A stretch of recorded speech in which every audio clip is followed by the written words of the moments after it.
እማዬ እኔ ከውጭ ብዬሻለሁ ማሬ ላይክሽ ደርቋል ውጭ አይሻን ገኒን ይዘሻት ውጪ። ባጣነው ከምናዝን ባገኘነው ነገር ደስተኛ መሆን ነው የሚገባን።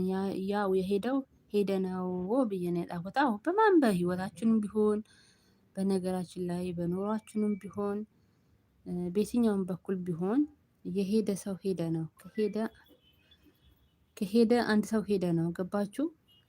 የሄደ ሰው መልሳችሁ ላምጣ ብትሉት ችግር ነው የሚሆነው። ስለዚህ ስራም ቢሆን ስራችንም ተበላሽቶ ቢሆን ሌላም ነገር ተበላሽቶ ከሆነ እንትን አትሉም ማለት ነው። መመለስ አንችልም እና ባጣነው ነገር አንከፋ፣ አንዘን።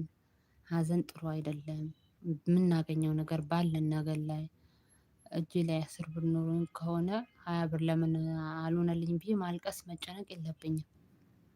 ያለኝ ነገር ይዤ ማመስገን መደሰት ነው እንጂ ያለብኝ አይደለ? አዎ እንደዛ ስለሆነ ባለን ነገር ደስተኛ መሆን ነው ያለብን።